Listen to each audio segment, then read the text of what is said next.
Stay awake. Keep the lights on. Because what I'm about to tell you isn't just a story. It's a warning. Ethan wasn't scared of ghosts. He didn't believe in them. But he was terrified of the dark. Because every time the lights went out, something would sit beside him. And last night, it spoke to him. Ethan wasn't like other people. He had nyctophobia. Not just a fear of the dark, but a crippling terror that froze him in place. Doctors said it was from childhood trauma. Something he'd grow out of. He never did. At 25, he still slept with every light on. His friends made jokes. He laughed along. But deep down he knew. When the room went dark, he wasn't alone. And then one night, he found out why. The storm hit just after midnight. Rain slammed against his window. Wind howled through the trees. Then the power went out. Total blackness. Ethan froze. His chest tightened. He grabbed his phone, turned on the flashlight. Just a blackout. It'll come back. Then he heard it. Breathing. Slow, ragged. Coming from the corner of the room. His flashlight flickered. For half a second he saw it. A figure. Tall, thin, twisted at the neck, its head too low. And it was watching him. Ethan couldn't move, couldn't breathe. His phone dimmed, battery draining. The breathing grew closer. Then a whisper. You kept me waiting. His flashlight died. Pitch black. The mattress sank beside him. Something was climbing into bed. A hand. Cold. Too many fingers. Brushed his arm. Ethan screamed. And then the lights flicked back on. The room was empty. Ethan never told anyone what happened. But something changed that night. Now, even with the lights on, he can still hear the breathing. And sometimes, when he closes his eyes, the bed sinks beside him. So tell me, when the lights go out, are you really alone? Pay attention. What I'm about to tell you isn't just a story. It's a reminder. You know that feeling when you wake up in the middle of the night, and for a second, you don't know why. Maybe a noise, a shift in the air. Daniel used to think it was nothing. Until the night he woke up, and the closet door was open, and something inside was breathing. Daniel's world. Daniel wasn't scared of the dark. He wasn't a kid anymore, but he had a habit. Every night at 3 a.m., he woke up, not on purpose, not because of nightmares. He would just wake up, suddenly aware of the silence around him. It had been happening for years. He would turn over, sigh, and force himself back to sleep. Until one night, when he woke up, and something felt wrong. His room smelled different, stale, damp, like breath on cold glass. And then he noticed it. The closet door was open, just an inch. Enough to see that inside, something moved. Daniel didn't move.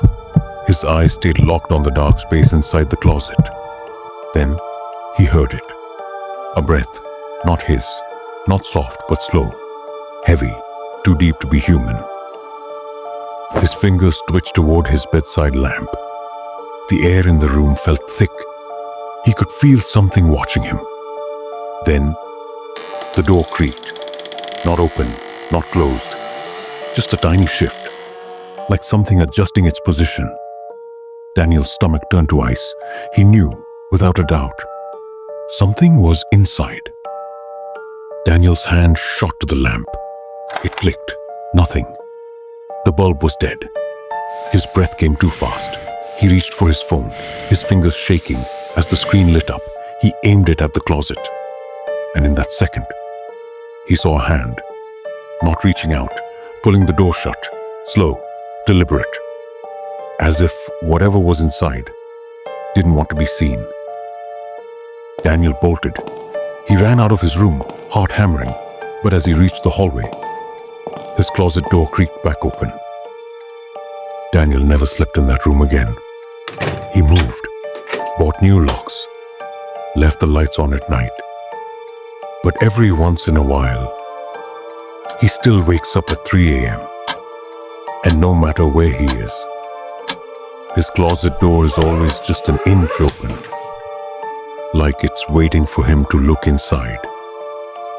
So tell me, when you wake up in the middle of the night, are you sure you're alone? Brace yourself, because what I'm about to tell you, Keem, isn't just a story. It's a question. Have you ever woken up in your own bed, feeling like you're not alone? No open windows, no unlocked doors. Just an unshakable feeling that someone or something is in the room with you? Mia felt that last night. She kept her eyes closed, trying to convince herself she was dreaming, until she heard her phone buzz and saw the notification. You're now sharing your location with someone standing right behind her. Mia lived alone, small apartment, safe neighborhood, doors always locked. She wasn't paranoid, just careful. But for the last few nights, something felt off. She kept waking up at 3:14 a.m., always cold, stiff, on edge, like her body knew something her mind didn't. Last night, it happened again. But this time, when she woke up, her phone was already in her hand. The screen was glowing, a notification. You're now sharing your location. She never sent it. And then, she saw it. A second notification, shared with unknown device. Mia's stomach dropped. Her fingers hovered over the screen. She couldn't move. The apartment was silent, too silent. Then, tap, tap, tap. Her phone vibrated.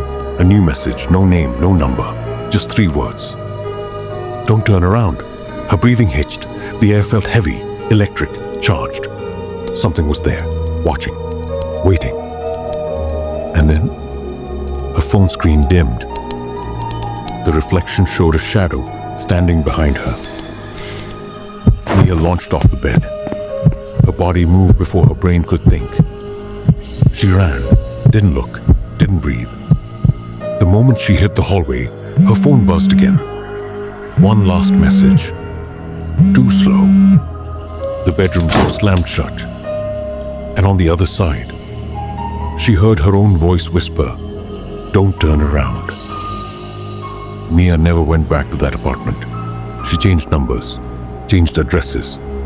But sometimes, her phone still vibrates at 3:14 a.m., a notification. You're now sharing your location, and no matter where she is, the device is always nearby. So tell me, who has access to your phone right now?